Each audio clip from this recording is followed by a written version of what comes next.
이번에는 중요한 이슈를 새로 고침하겠습니다. WS 리프레시. 심광섭 MBN 골드 매니저 나왔습니다. 안녕하세요. 네, 안녕하세요. 심성입니다. 네. 우리 시장은 이제 미국이 오르든 내리든 우리 갈 길 가는 것 같습니다. 네. 물론 오늘 3월 31일이기 때문에 1분기 말이라 뭐 윈도우 드레싱 같은 영향도 좀 있긴 있는데 네. 좋게 보면 뭐 하락장에서도 변동성이 크지 않고 네. 나쁘게 보면 상승장에서도 상방에 또 제한된 그런 네. 답답한 형국일 수도 있는데요. 포인트 한번 짚어주세요.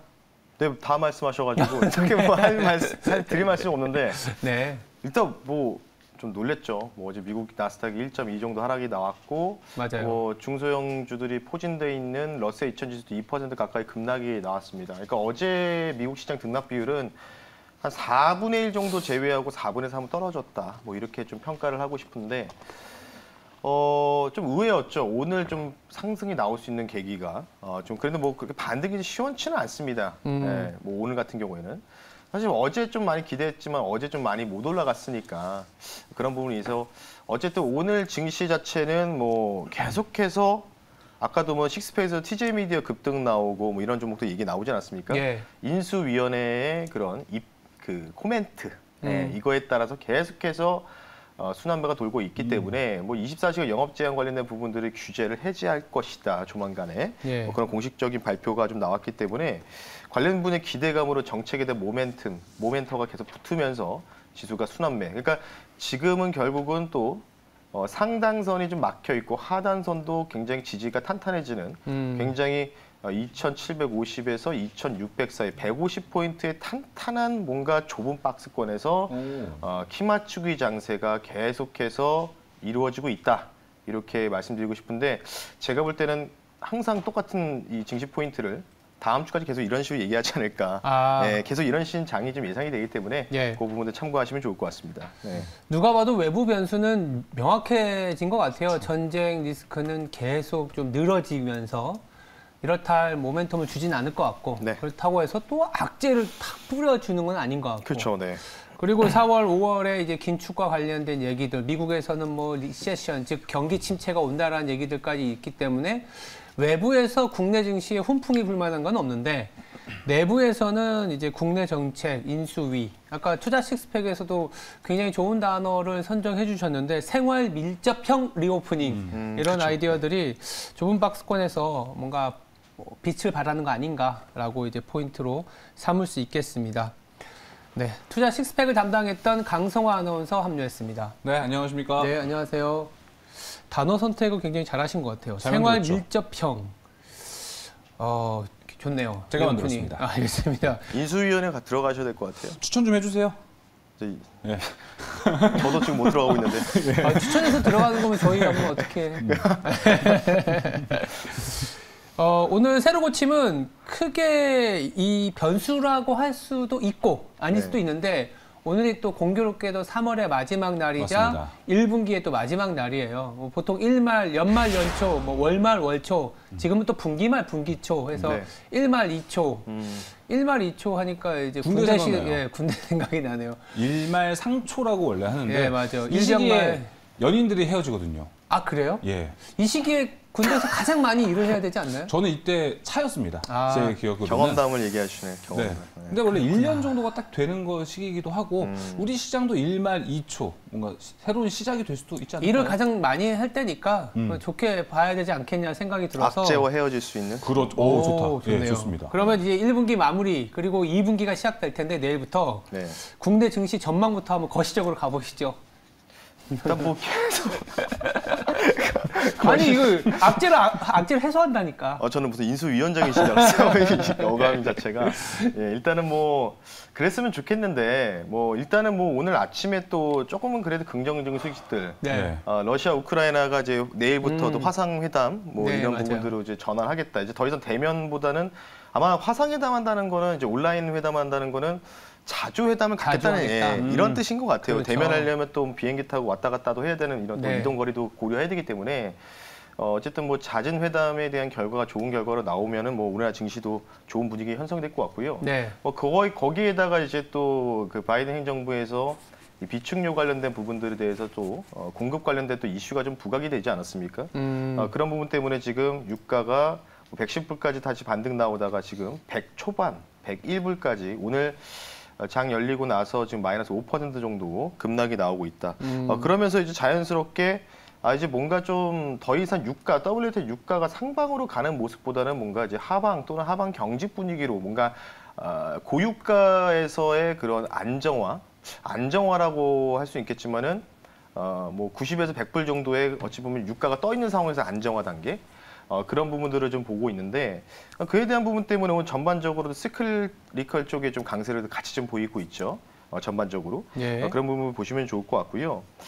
일단은 뭐 1분기 같은 경우에는 뭐 여러분들 아시겠지만 가장 큰 이벤트는 러시아와 우크라이나의 전쟁 이게 굉장히 컸었죠. 그렇죠. 그리고 연준의 갑작스러운 태도 변화 이게 두 가지라고 보고 있는데 그러면서 참 그 3,300에서 2,600 깨질 때까지 거의 코스피 기준으로 22% 빠졌거든요. 그 20% 넘게 빠졌었죠. 나스닥이 한 22% 빠졌고요. 전반적으로 이제 그런 부분으로 인해서 일단 1분기에는 에너지 주권의 시대 계속 말씀드리죠. 개막을 했던 부분들이 있었고요. 그리고 2분기 지금 전반적으로 봤을 때 이에 대한 부분들의 시장의 반등을 좀 모색했을 때 새로운 정부가 등장한다는 기대감들. 그러면서 이제 과거 현재 정부가 이제 어찌 보면 이제 2달 뒤는 과거 정부로 돌아가지 않습니까? 그렇기 때문에 과거에서 뭔가 규제를 받고 있었던 부분들의 완화에 대한 기대감들. 그러면서 증시 자체가 조금 안정화 단계로 접어드는 구간이 나오고 있다. 이렇게 좀 말씀을 좀 드리고 싶기 때문에 어쨌든 2분기에는 계속해서 4월 4일부터 이제 인수위원회에서 1차 안이 나옵니다. 53개 분과에서 이제 인수위원분들이 이제 모여가지고 키워드를 좁혀서 오늘 1차적인 정책안이 4월 4일 날 발표되고 그 이후 4월 중순 그리고 5월 2일 날 당선인에게 보고 이렇게 시스템으로 구성이 돼 있기 때문에 계속해서 뭔가 키 맞추기, 정책 모멘텀 거기다 갑작스럽게 뭔가 원자재 관련돼서 문제가 발생했을 때 또 원자재 쇼티지 관련주들이 또 아마 5월 초까지는 계속 그런 장세가 4월 달 내내 이루어지지 않을까 이렇게 좀 말씀 한번 드려보겠습니다. 네. 지금 뭐 유럽에서도 경기 침체 우려도 있고 사실 엇갈려 있는 게 너무 엇박자나는 게 너무 많은 것 같아요. 환율도 있고요.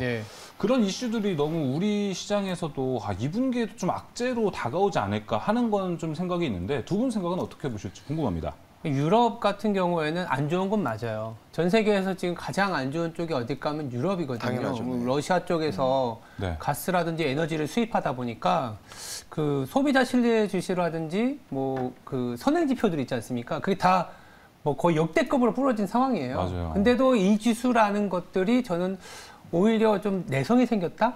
그리고 아까 말씀하신 것처럼 우리나라 증시가 1월에는 우리의 이제 고유의 기업들의 리스크가 좀 있었죠. LG 에너지 솔루션이 상장하면서 좀 주가가 또 무너진 것도 있었고, 2월에는 푸틴이 또 전쟁을 일으켰고, 3월에는 이제 파월이 긴축을 일으켰기 때문에 지금부터 나오는 내용들은 뭐 크게 더 악화될 수 있겠냐라는 내용이 저는 또 한편으로 있어요. 유럽을 잘 질문해 주신 것도 아마 이제 4월 달부터는 유럽 경기 안 좋아지는 얘기가 나오겠지만 주가 측면에서는 좀 많이 반영하지 않았나. 우리나라 지수에서요? 그렇게 생각이 들어서 원달러 환율이 여기서 1,120원, 30원인데 어쩌면 1,250원을 뚫고 상향 조정될 가능성만 아니라면 우리 증시는 좀 안정화 차지 않게. 그래서 아까 인수위원회 얘기했던 그런 부분들로의 어떤 선순환이 더 집중되지 않겠냐 이런 생각이 좀 들거든요. 그렇죠. 일단 뭐 그런 부분도 있고 뭐 만약에 뭐 경기 침체라면 스태그플레이션이지 않습니까? 그렇죠. 그런 부분에 만약 들어가게 되면은 EU 자체 존폐 위기가 발생할 수 있는 거겠죠. 뭐 이전에는 뭐 그리스 디폴트라든지 여러 그 이머징 마켓에 소속돼 있는 아르헨티나 포함돼 있어서 그때 뭐 일시적인 충격은 옵니다. 그런 부분에 따라서.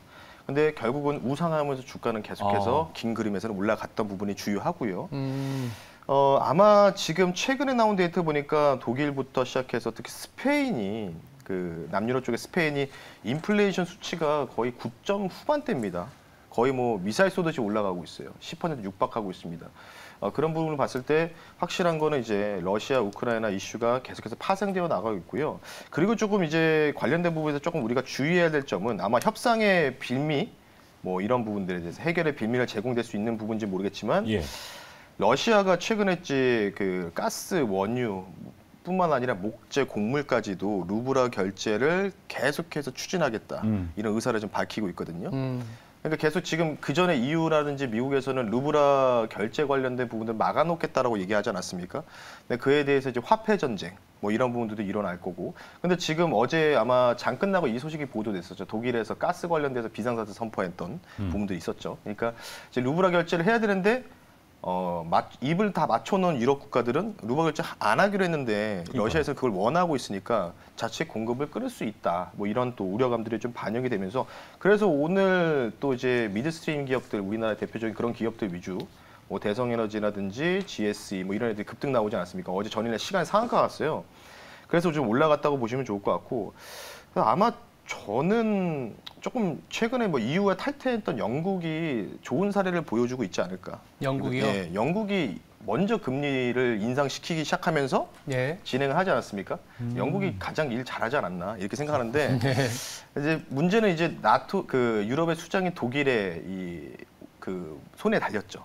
독일이 어떤 식으로 취하느냐. 근데 만약에 스태그플레이션 나오면 EU에서 밑에 있는 국가들이 다 떨궈져 나갈 겁니다. 그러겠죠. 예. 아, 같이 못 살겠다 하시면서. 그렇죠. 근데 지금 보면 유로화가 생각보다 저는 조금 이제 바닥권에 위치하다고 보고 있거든요. 그래서 그런 거 봤을 때 만약 달러 약세가 돼서 루브라 결제라든지 이런 것까지 또 겸사겸사 이루어지면은 이게 거시적인 겁니다. 이거 당장 일어날 일은 아니지만은 장기적으로 봤을 때 루브라 결제를 어쩔 수 없이 허용할 수밖에 없다. 그러면 이제 자연스럽게 유로화 관련된 부분이나 이런 부분에서 조금 상방에 대한 부분들도 우리 가능성을 열어둬야 되지 않을까.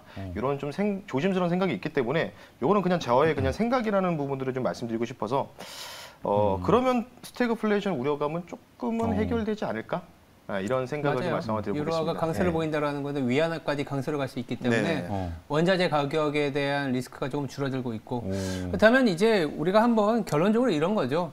외부 변수 너무 복잡하고 내부에 좀 집중을 하자라고 할 수도 있는데 아니면 이제 1분기를 마지막으로 2분기가 시작될 텐데 2분기 때 우리가 좀 주목해 볼 만한 섹터를 얘기하면서 첫 번째 새로 고침을 정리해도 될 것 같아요. 일단 미국 시장에서 우리가 좀 커플링 될 수 있는 걸 주목을 해야 된다고 좀 보고 있는데 미국과의 커플링. 예, 일단 기본적으로 그걸 깔고 가야 되지 않겠습니까? 네. 그게 뭐 4대주의일지 이상주의일지 모르겠지만 대부분 따라가요. 예, 대부분 따라가는데 지금 저 같은 경우에는 유가가 조금 이제 이전에도 비축류 방출 관련된 부분 정책도 나왔었는데도 유가가 뭐 그냥 무시하고 확 올라가지 않았습니까? 맞아요. 100불 그냥 돌파 나오고. 근데 지금 이제 아직은 확정된 건 아니지만 그런 이야기들이 돌고 있는데도 불구하고도 빠지는 거는 유가가 뭔가 상방에 대한 포지션들이 투기적 포지션들이 거의 다 종료가 되지 않았나 당분간은 그런 생각의 차원에서 조금 유가가 뭐 많이 빠진다기보다는 조금 이제 그나마 고 유가를 유지한 상황에서 안정권 변동이 좀 잦아지는 그러면서 이제 천천히 빠질 수 있겠죠. 그런 부분 생각해서 화석에너지 관련주들은 조금 우리가 주의를 해야 된다. 왜냐하면 전반적으로 보니까 지금 미국의 뭐 이 스트림 전반적인 업미들 뭐 다운스트림 기업들 모두 다 생산부터 해서 파이프라인부터 다 하는 판매까지 하는 회사가 정말 미친 듯이 올랐습니다. 많이 올랐어요. 진짜로. 그래서 뭐 워렌 버핏 그분이 뭐 돌파매매했다 뭐 이런 게 나올 정도로 옥시덴탈 말씀이죠. 그래서 물론 이제 그분은 이제 분기 배당까지 고려해서 들어가는 부분이 있으니까 뭐 그런데 장기적으로는 그런 종목이 좋은데 이격이 좀 많이 미국 쪽에서 많이 발생했기 때문에 우리나라 쪽에서는 이제 화석 에너지 관련주로 좀 이격을 유의해야 되고요. 계속해서 말씀드리지만은 2분기는 저는 지금 미국에서 안 올라간 쪽이 딱 두 가지밖에 없더라고요. 팬펀드, 팬펀드, 신재생 에너지 펀드. 이게 이격이 굉장히 좁아져 있습니다. 그러니까 뭔가 메이저들이 미국 쪽에서 그쪽으로 뭔가 수급을 좀 쏠리게 한다면 좀 올라갈 가능성은 있고요. 영국에서도 지금 원전 관련된 부분들 승인을 해야 되는데 자꾸 승인을 미루고 있어요. 지금 영국 정부에서도 계속 도장을 찍어야 되는데 어제자 기사를 보니까 그래서 신재생 에너지 쪽을 좀 생각하고 있으니까 예산 편성도 고려해서 조금 부담이 되니까 원전 관련된 부분들도 그래서 개인적으로 신재생 에너지가 가장 못 갔다 우리나라도 마찬가지고 그런 말씀드리고 원전은 당연히 정책 모멘텀이 있으니까 기본적으로 깔고 가셔야 된다. 근데 이제 무조건 국내에만 한정 짓지 마시는 게 좋고 뭐 글로벌적으로 여러분들이 좀 접근하실 필요가 있고 마지막으로는 LNG 관련된 부분이겠죠. 계속해서 지난주부터 말씀드리고 있는데 뭐 그냥 쏘쏘해요 움직이면 맞지지도 않고 올라갔다 내리고 올라갔다 내리고 반복하고 있는데 클락슨이라는 사이트 그 통계 사이트에 따르면은 신조선가 지수보다 중고 선박 지수죠. 중고 선박에 대한 가격이 여기도 중고가 또 올라가나요? 그렇죠. 엄청납니다 지금. 이미 지금 1년 정도 넘게 올라갔기 때문에 압도적인 우위를 차지하고 있어요, 지금. 그래서 아마 신규 건조보다는 중고 선박을 수리하거나 그리고 국제회사기구 CMO의 규격에 맞춘 친환경 부품으로 바꿀 수 있는 이런 뭐 LNG, 조선 기자재 네. 이쪽이 저는 최근에 기관들이 이쪽을 집중적으로 매수하고 있거든요. 지금 딱 네 종목 나오고 있는데 개인적으로 성광밴드는 좀 제외하고 딱 HS 엔진, 한국카본, 동성화인텍 요 세 종목만 보시자라고 말씀 한번 드려보겠습니다. 동성화인텍도 PT 종목이었었죠? 아닌데요. 아니었어요? 그런가요? 네, 그냥 이거는 이제 기준점이었을 기준 거예요. 종목들, 한국카본도 있고 이런 것도 있다. 말씀드렸던. 죄송합니다. 네. 네, 알겠습니다. 근데 이제 이어서 아마 두 번째 새로 고침이 이 연장선상에서 아마 얘기가 논의가 될 것 같아요. 키 맞추기거든요. 네, 맞습니다. 그러니까 키 맞추기라는 거는 또 이제 선순환이고 우리한테 돌아올 수 있는 기회가 있는 섹터를 먼저 선점하자라는 맞아요. 건데 네. 말씀하신 것처럼 신재생 우리가 계속 얘기했던 게 에너지 관련주 뭐 태양광도 있지만 풍력이 좀 더 유리해 보인다. 원전은 결국 가져가야 되는 탄소 중립에서 원전을 빼서는 안 된다라는 얘기가 뭐 나오고 있지 않습니까? 인수위원회에서도.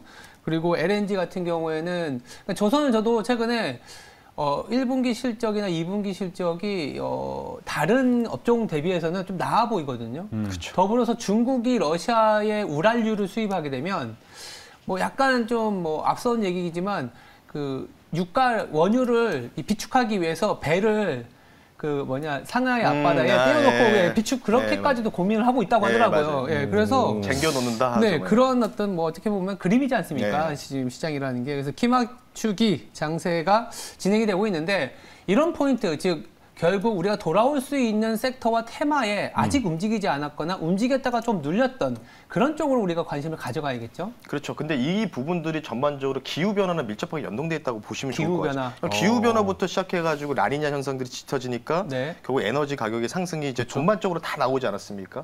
작년에 계속 에너지랑 기후를 많이 말씀드렸는데 그러니까 그런 부분을 봤을 때 이제 기후 변화에 따라서 쭉 돌아가니까 지금 보면은 이제 3월 이제 끝나는 시기지 않습니까? 그러면 통상 이제 전반적인 제조업의 화랑기가 성수기가 3월에서 10월입니다. 건설도 마찬가지고요. 중간에 이제 하계 쪽은 이제 북반구 온대 지역 같은 경우 7, 8월 달은 좀 덥다 보니까 우리나라뿐만 아니라 다 전반적으로 덥거든요. 그때는 약간 좀 비수기 들어가요. 그러니까 지금 어찌 보면은 화랑의 정점을 찍을 수 있는 게 2분기인데 지금 보면 뭐 쇼티지 나온다, 뭐가 부족하다, 난리다, 대란이 났다는 거 얘기는 여러 가지 측면에서 인플레가 강화되는 부분이 있지만 그만큼 체감보다는 비체감 섹터에 대한 수요가 지금 꾸준하고 있다는 반증이라고 저는 보고 있거든요. 예, 그래서 저는 오히려 2분기 때 우리가 이쪽으로 뭔가 퍼포먼스 낼 수 있는 수익 종목을 잘 잡으면은 올해 농사 끝나지 않을까 이런 생각도 들어서 2분기 때는 우리가 열심히 좀 트레이딩 해야 되는데 문제는 뭐 연준이겠죠, 연준. 네, 연준의 달마다 금리 인상을 2번 한다는 파격적인 스탠스의 변화. 계속 얘기하고 있어요. 뭐 뉴욕 연은 총재라든지 여러 연은 총재들은 그냥 거의 한두 번 빼고는 거의 뭐 춤추고 노래하시더라고요. 50bp 얘기하시면서. 그래서 그런 거 봤을 때 그것만 좀 유의하면 우리가 좀 괜찮을 것 같고요. 그래서 아마 그에 대한 결정 포인트는 유로화가 강세 분위기로 가는 거. 네. 이게 굉장히 키포인트가 되지 않을까. 유로화 이렇게 강세. 좀 말씀 한번 드려보겠습니다. 네. 유로화 강세도 있고 신광수 매니저님 뭐 비체감 지수에서 상승이라고 하면은 사실 이제 신민감, 시클리컬의 시클리컬의 계절도 이제 오는 거 아닌가요? 그래서 그쪽으로 테마나 섹터를 이제 노릴 때라고 보시는지도 궁금합니다. 제가 2년 반 전부터 시크니컬을 되게 좋아했고 그냥 이쪽에 갈 수밖에 없다고 생각 많이 밀었거든요. 네. 그러다가 이제 9월부터 시장 막 무너지니까 그때부터 시크니컬도 같이 무너지죠. 다 무너졌어요. 네, 맞아요. 뭐 삼성전자도 무너졌으니까 그래서 네. 참 욕도 많이 먹고 했는데 그 계절이 다시 돌아오는 거 아닌가 이런 좀 생각이 좀 들기도 하고 그래서 뭐 아직은 뭐 저는 뭐 한낱 그냥 사람으로서 그냥 얘기하는 거지만 뭐 다른 저보다 더 스마트하시면 않겠지만은 가장 못 간 쪽이 시크니컬이라고 아직도 생각이 들고 있고 맞아요. 네, 그리고 만약에 앞서 말씀드렸던 이것도 아까 앵커님이 잠깐 좀 짚어주셨던 부분이었거든요. 또 저희 공유하는 방에서 뭐 이제 유로 강세라든지 이런 부분이 나오면 위안화 강세까지 나오면은 중국 경기가 뭔가 좋아지는 분위기 나오면 자연스럽게 우리는 대중 수출국 같기 때문에 자연스럽게 시크니컬이나 이쪽에 대한 실적에 대한 모멘텀이 발생할 수밖에 없다. 그에 대한 첫 번째가 일단 에너지가 움직였고 그리고 두 번째가 조선 해운. 그리고 다음이 이제 나머지 비체감이라고 좀 보시면 좋을 것 같기 때문에 여기에서 유가가 뭔가 안정화 단계. 그러면 이미 지금 뭐 화학 공정을 담당하고 있던 기업들이 가격 정가 이미 이루어지는 기업들이 많지 않습니까? 맞아요. 예. 그럼 여기서 유가가 떨어져서 점진적으로 하향 안정화되면은 그러면 이제 가처분 소득이나 이런 거 여러 가지 고려했을 때는 그렇죠. 당연히 실적은 증가할 수밖에 없고 최악의 국면을 지나고 있지 않을까 이런 생각이 들고 있기 때문에 스크래컬은 어쨌든 장기적인 관점으로 보셔야 됩니다. 한번 들어가면 2, 3년 정도. 예, 그런 부분도 말씀 한번 드려보겠습니다. 매니저님이 얘기해 주셔갖고 제가 지금 생각이 나는 게 시크릿컬 하니까 저는 시멘트가 생각이 나요. 네. 계절성 얘기해서. 그렇죠. 이제 추울 때는 건설 활동이 없잖아요. 그렇죠. 네, 그게 그래서 좋죠. 추울 때는 건설 활동이 없는데 지금 추운 상황에서 건설 활동, 뭐 주택 건설이든 여러 가지 인프라 건설이 이제 봄이 됐으니까 재개가 되잖아요. 근데 1분기 때는 유연탄 가격이 러시아 우크라이나 사태 때문에 굉장히 강했었어요. 맞습니다. 그러면 시멘트 입장에서는 원가가 마진이 스키지되는 안 좋아지는 상황인데 아까 이제 유가도 지금 고점에서 화석 에너지 같은 경우에는 좀 안정화된다 그러면 유연탄 가격이 안정을 찾게 되면은 원가는 이제 더 이상 안 좋아지는 거는 피크아웃 했고 네. 근데 시멘트 같은 경우에는 이제 공급을 막 늘리지 못하거든요. 탄소 중립이라든지 환경 때문에 과점화되어 있는 상황에서 건설 활동이라든지 뭐 우리가 흔히 얘기하는 시크릿컬들이 갈 때 시멘트 업체들은 자산주의인데다가 매출이 늘어나면 엄청난 레버리지가 일어날 수도 있겠다. 네, 그러니까 맞아요. 시멘트가 갑자기 생각이 들어서 아까 그러니까 따뜻한 계절이 왔을 때 이제 고용도 일으켜야 되잖아요. 정부 입장에서는. 그쵸. 건설이 고용 유발 계수가 크거든요. 그래서 건설주로 봤었지만 시멘트는 한번 갔었다가 다시 눌렸을 거예요. 그래서 시멘트주가 키 맞추기에 하나의 또 대안이 될 수 있다는 생각이 갑자기 드네요. 그리고 추가적으로 보면은 제가 코멘트를 더 붙이자면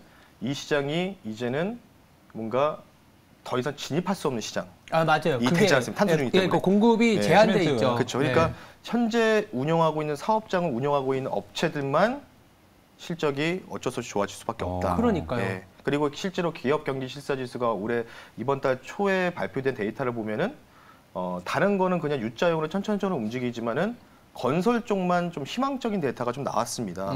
그래서 당연히 성수기 이런 부분을 봤을 때는 시멘트 쪽도 저는 나쁘지 않다 이렇게 좀 말씀 한번 드려보겠습니다. 네, 알겠습니다. 그럼 종목도 받아볼 수 있어요? 이런 키 맞추기 장세 노려볼 만한 종목 종목. 있을까요? 요거는 이제 하도 많이 저희가 많이 말씀드리지 않았습니까? 그래서 종목보다는 제가 앞으로 윤석열 당선인이 취임하고 나서 주도주가 될 수 있는 섹터, 주도 섹터. 예, 종목보다는 섹터로 말씀드리면 우리가 한번 과거 사례를 한번 봤을 때 예. 당선인의 공약은 아닙니다. 아니지만은 이전에 과거 MB 정부에서 네. 자원 외교, 해외 자원 개발하지 않았습니까? 맞아요. 그래서 그때는 그러려니 했어요. 그리고 나서 작년까지만 그랬지만 지금 작년 중반부터 인플레가 야기되면서 원자재 가격이 워낙 폭등해가지고 그쵸. 그래서 포스코의 그 자산 가치가 엄청나게 올라가지 않았습니까? 뭐 아르헨티나에 뭐 리튬 호수인가요? 맞아, 그쪽 뭐 맞아, 발견됐다고 맞아. 몇 조 된다고. 그래서 아마 사람들 마음 속에서 그리고 정부 관계자들 그 속마음은 이제부터 뭔가 에너지 확보 관련된 부분들에 대해서 해외 자원 개발 관련된 부분들이 다시 또 부각될 가능성도 해외 자원 저는 있다고 보고 있거든요. 다시 장호 외교를 회귀할 가능성, 신여름처럼. 그래서 대표적인 종목들이 당연히 탑은 포스코 인터내셔널이죠. 포스코 인터내셔널. 무역 상사를 영위하고 있는 기업들. 그리고 현대상사에서 사명을 작년에 변경했죠. 현대 코퍼레이션. 예. 요도 있고 뭐 여러 가지 LX 인터내셔널 요거 있기 때문에 이 무역 상사 관련된 해외 자원 개발 여기다 플러스 현대 코퍼레이션 같은 경우 원전 수출도 있단 말이죠. 체코에다가 아직 해결되지 않기 때문에 2분기 주도주가 되지 않을까 이렇게 생각 들어서 상사주죠, 상사주. 그렇죠. 미생주죠, 미생주. 미생주. 네. 아, 미생. 미생이 그 예전에 대우 인터내셔널. 네, 그쵸. 지금 포스코 인터내셔널이죠. 그쵸, 네. 네. 합병해가지고. 괜찮은 아이디어 같습니다. 인플레 해지가 정확하게 되는 업종이기도 하고. 네, 그렇죠. 알겠습니다. 자, 계속해서 신광선 매니저 PT를 오늘 PT 종목 받아볼 텐데요. 먼저 어제 했었던 솔리드, 그래도 좋습니다. 흐름 오늘 6,700원까지도 올라갔었는데 네. 목표가 7,300원 잡았어요. 어떻게 더 잡고 갈까요? 일단은 기존들은 300의 이동평균선까지 보유하는 관점으로 말씀드리고 하루 만에 뭐 오늘 한 4에서 5% 정도 강세를 좀 보였거든요. 그러니까요. 키 맞추기 장세, 5G 그리고 지금 대장 HFR입니다. 이 네. 수주 때문에. 그래서 지금 뭐 이 종목뿐만 아니라 이노바이러스 이런 종목들이 바닥에서 꿈틀대면서 올라가고 있어서 키 맞추기 하고 있기 때문에 뭐 오늘 좀 올라갔으니까 내일은 쉴 거고 뭐 차주에 한번 다시 한번 더 올라가는 패턴을 보면서 다음 주 한번 주 초반에 제가 리뷰 한번 도와드릴 수 있도록 할 테니까 계속해서 홀딩하는 관점 제시해 드리겠습니다. 네, 계속해서 또 이제 오늘의 종목 받아봐야겠죠. 오늘의 종목 말씀해 주시죠. 네, 이 종목이 제가 좀 일찍 가지고 나왔다가 아깝게 손절을 하고 네. 다시 또 이제 올라갔거든요. 네. 그래서 다시 가지고 나왔는데 뭐죠? 유아 정책주 갖고 왔습니다. 유아 정책주. 그래서 관련된 부분들 말씀드리는데 종목명은 아가방 컴퍼니라는 종목을 4,840원에 실시간으로 말씀 한번 드려보겠습니다. 코드 번호는 013990이고요. 네. 아가방 컴퍼니는 뭐 사명에 다 나와 있어요. 유아용 의료 제조 판매 사업을 영위하고 있는 회사인데 윤석열 당선인 인수위원회의 그 국정과제 기초가 바로 첫 번째가 저출산 양극화 문제를 해결하겠다. 정책 관련된 부분들의 모멘텀, 그리고 오늘 이준석 당대표가 명칭 변경 관련된 부분에서 여성가족부를 좀 사명을 변경해가지고 미래가족부 또는 인구가족부 이렇게 두 가지 쪽으로 압축하고 있기 때문에 관련된 부분에서 이 국정과제 기초의 1순위 저출산 양극화 최대 수혜가 기대되지 않을까 관련된 부분들을 좀 참고하시면 좋을 것 같고요. 가격 전략 빠르게 말씀 한번 드려보겠습니다. 차트 한번 볼게요. 현재 약간 좀 뜨면서 올라가고 있는데 지금 300의 이동평균선에서 이틀 전에만 막혔다가 눌렸다가 지금 다시 또 돌파를 하려고 하고 있는데 여기에서 뭔가 다시 한번 시도하는 그림이 여기 보라색에서 300의 이동평균선이거든요. 여기를 이제 돌파하게 되면은 제가 볼 때는 이전에 한 여기 매물대가 많아요. 5,400원대 목표가 제시해드리고 손절 가격은 약간의 좀 정책 테마주기 때문에 타이트하게 가겠습니다. 4,500원 선 말씀드릴 테니까 가격 전략을 여러분들 참고를 하셨으면 좋겠습니다. 자, 리벤지입니다, 이거. 두 번째 도전이에요. 네. 다음 주에 인수위원회에서 4월 4일이라고 했잖아요. 네, 그렇습니다. 1차적인 정책 발표가 있기 때문에 뭐 관련해서 얘기도 나올 수 있고 전체적으로 우리가 저출산 인구 고령화에 대비해서 뭐 관련된 아이디어지 않겠냐 싶습니다. 네, 이번에는 또 되기를 더 안 봐드립니다, 이제. 네, 알겠습니다. 네, 알겠습니다. 지금까지 WS 리프레시였습니다. 두 분 내일 뵙겠습니다. 네, 감사합니다.